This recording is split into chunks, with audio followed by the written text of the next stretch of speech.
I just had this talk with Danny and Miriam, you know. To me, success is like always something that has been like out of my reach, right? So I was just having this one-on-one with Miriam and Danny, my uplines, the upline, our upline, and they actually gave me the idea to actually go ahead and run this meeting. So the meeting that we're going to be doing for today is 6 steps to success. 6 steps to success. Sorry, 6 rules to success. 6 rules of success. Yep. So who here thinks success is like always something that has been like out of their reach? Right? Me too. But like, you know, it's just basically like the people that are kind of like around you that kind of like, you know, have that little impact to you, right? So the first one is trust yourself. It's what? Trust yourself. So can someone give like an example about like trust yourself? Brand. Like, you know yourself better than anybody, so you know what you're capable of, you know what your strengths are, and where you can improve. Most definitely. You know yourself better than anyone. You know you are your biggest critic. Like me, the one thing I'd say for me is I am my biggest critic. If I don't get something right, I always beat myself up. But like, you are your biggest critic, right? And it's just up to you to be like, hey, everyone makes mistakes, everyone fails, right? You're not the best, you're not the perfect, you're never gonna be perfect, but it's just you being the critic that is always gonna make you wanna like better yourself, right? Number 2 is break the rules. Explain. Break the rules. We just break 70, so I said that's breaking the rules, Yeah. right? Yeah, we can give it up for that real quick. Yeah. Break the rules. Good. Does anyone have any other idea about breaking the rules to become successful? Well, like the rules of society say you have to go to college, you have to get a job hunting license, and then get a job, and that's like a rule that we have in our society. Yeah. But if we want to become successful, something more than everyone else is, we have to break that rule and try something else. Well, definitely. What she said, like, break the rules, guys. The sky is the limit. Sometimes, I was having this conversation with this person, and they were like, hey, what is something that you can, like, tell me about to make me better myself? I'm like, and then they were like, what was the one thing that was challenging you? I was like, the one thing that challenged me was just switching my mindset from that, like, 9 to 5 to being that person who wants to own the business, right? So I was like, the one thing I would say I want you to focus on is, like, just switch your mindset, right? Just focus on, like, owning a business rather than you working for someone. Because that's not what we want to do. I was just like, hey, imagine you working so hard for someone else. Imagine you work so hard for yourself. Like, where would you be at, right? So just break the rules. The sky's the limit. Break the rules, guys. If you see change, accept it and grow from it. Don't be skeptical. Just, yeah. That. Number 3. Don't be afraid to fail.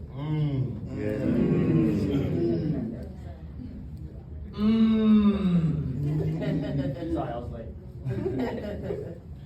Another example of don't be afraid to fail. Abby. I feel like don't be afraid to fail, because when you fail, it's just like a learning experience. So like, if you don't fail, then that means you're not even trying. Yeah, most definitely. If you don't fail, you're not trying. If you don't fail, you're gonna fail in the future, and it's how you're gonna take it, how you're gonna react to it, right? I was also talking to this other person, and I was like, hey, you have to let them try. If they don't fail, they don't learn. When you fail, you learn. Because then when you fail, you get feedback like, hey, what could I have done better? And then you apply that feedback. But if you're just that person who just starts off hitting, you've never experienced a failure, the one time you experience is how you're gonna be reacting, how you're gonna like overcome it or react to it, right? So don't be afraid to fail, because if you don't fail, you're not gonna be successful. You have to fail to be successful, right? That's right. Oh, I actually got a quote for y'all. Y'all ready for this quote? Yes. You guys can write this down, okay? Wanna say that? All right. It says some of us have the opportunity, but we're just not prepped on how to handle success. Some of us have the opportunity, but we're not prepped on how to handle success. All right, 5. That's 4. 4, sorry.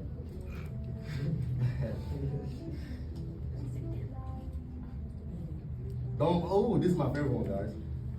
Don't listen to naysayers.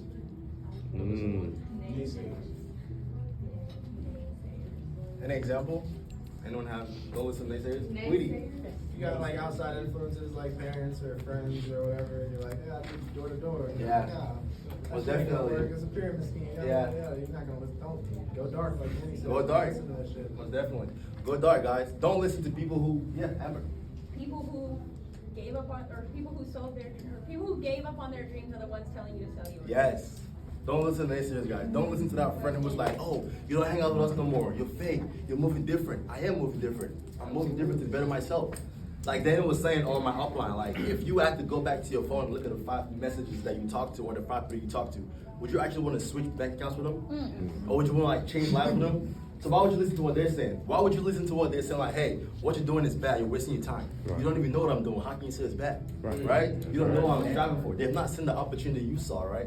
But if they did, they wouldn't be saying what they're saying, right? Right. So why would you listen to them? Or like Daniel was saying, I love my dad to death, but if he tells me, oh, this business is not for you, how are you gonna know? You're not in the business, right? So why do you listen to them? Right. I was just telling this other person, like, he was like, oh, how do you like do this so good? I'm like, I don't do it. I just learn from my upline and I apply it. But then I always make sure that like the way you learn it is how it's being like taught back. So for example, I was like, yeah. So the one thing I'll definitely say is don't listen to people who negatively talk behind like closed doors, because if you help them in the office, the thoughts that is like being said behind their ears is not going to be stronger than what you're telling them, because you're helping them see success. Right. If someone sees success, the words behind their ears is not going to matter. So just help them see success, so that those words behind their ears, it's not gonna impact them in no way. That's right. That's it. 5, okay, 5 now. We're now at 5. Work your butt off. This is my favorite one. 2 stars.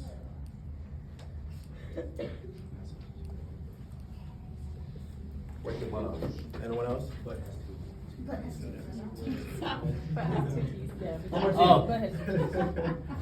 There you go. Oh, that's an A. Nope, it's fine. There you go. Work your butt off. Anyone else?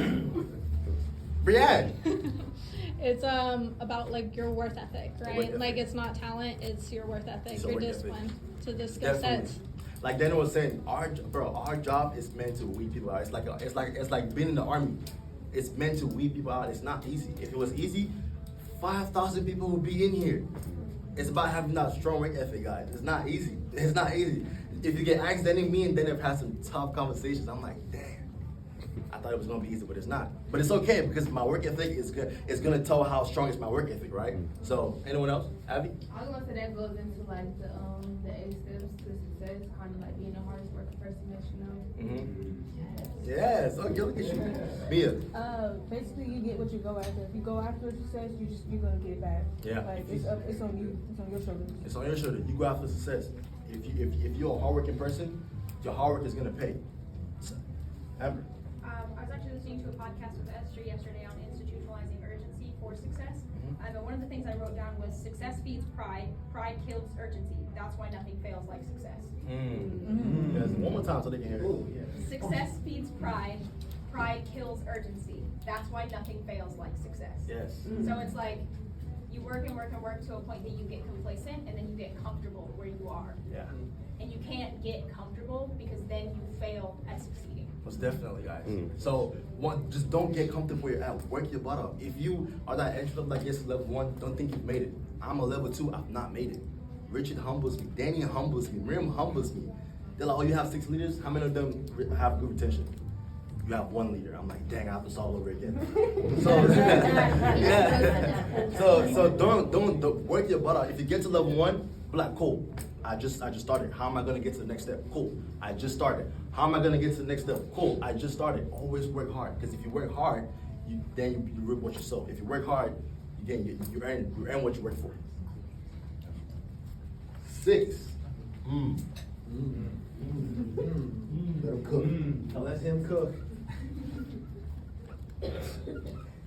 Give it back. Hold on. Let's see over the right. Give it back. Oh, give it back. Anyone else? Tia. Something that Danny has like instilled in me is be a servant until you can basically serve others until you're at the point where people are serving you. So Yes, guys. Serve others. Serve your upline. One thing, I was also never got with another person. They were like, "What made you get to where you're at?" I'm like, "My upline." I was just focused on like hitting her goals. If you focus on hitting your upline's goals, then you're gonna hit your goal without even knowing you're hitting your goals. That's it. Also serve your downlines too. So, yeah. I like to make sure that my downlines are hitting their goals first and foremost, because I was on the bottom end of the business in the first place. I'm gonna be the one that makes sure they succeeded. Most definitely. Amber. So something my very awesome upline told me was that entry level is really the only area where you're allowed to be selfish. Because after that, you're building a team and you're growing with the people around you. Like, there's no being selfish there, because your success is directly related to the success of those around you. Definitely, guys. Give back. I was gonna say, like, how, Alright. I was gonna say, guys, give back. I know it is. So, like how they said, like, be able to coach the game, you gotta be able to play it. So, like, as far as, like, having new people coming in, like, we all been at that level before. So, like, giving back, like, helping them, like, hey, I was there, like how Ashley said, I know how I'll help you how to get to where I am. Yes, guys. Give back. It doesn't necessarily have to be someone who's in your team. Help someone else. If you give back, you receive. God, like, I'm a Christian, if you guys didn't know. I like giving back. If you give back, you receive more. Give what you have, and you'll get more of what you have.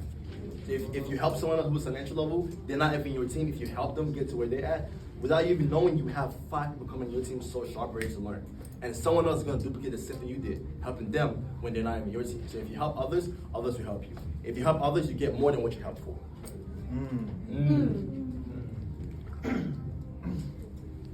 Six is. That was 6. 7. Got a bonus? This is the last one. This is the last Got a one. bonus? You got 7 rules on your 6 rules? This is the last one. That's a bonus. This is the last one. Bonus rule. Bonus rule. Yeah. No equals next opportunity. No equals next opportunity. Anyone has any add-ons? This is very easy to see in the field. Yeah. Each door you hit that says no, it's like, oh, that means my next door is gonna be another opportunity. Abby? I was gonna say, like, if you, not even just like with the field, that's very important, but just like anything in life, like, if you get like rejected with anything, maybe that just wasn't for you, so like, just think what you can do next. Yeah, like, no, this is the next opportunity. We are on record pace. Do you think I have time to be focused on who's gonna tell me no and just cry about it? I'm going to the next door. If they tell me no, I'm like, cool. You don't want it? Miss Tia gonna want it. Cool. Miss Tia don't want it. Miss Mia gonna want it. Cool. Miss Mia don't want it. Esther's gonna want it. Somebody gonna want it. Somebody gonna want it. Somebody gonna want it. Amber. Rule number 3 on our office rules. Yeah. Be prepared. No. Yes is the explanation. No is the No was the answer. Okay, so I hear that. Yeah, guys. So no is the next opportunity, guys. We are on record pace. We have no time to be dwelling on the people who say no to us. We gotta move. We're on record pace. We're about to hit goals. Don't focus on the no. The no is the next opportunity. If Woody tells me no, I'm like, cool. I'm gonna just hire someone else and train them. If she tells me cool, I'm gonna just. The no is the next step, guys. All right. Can we do that today? Yeah!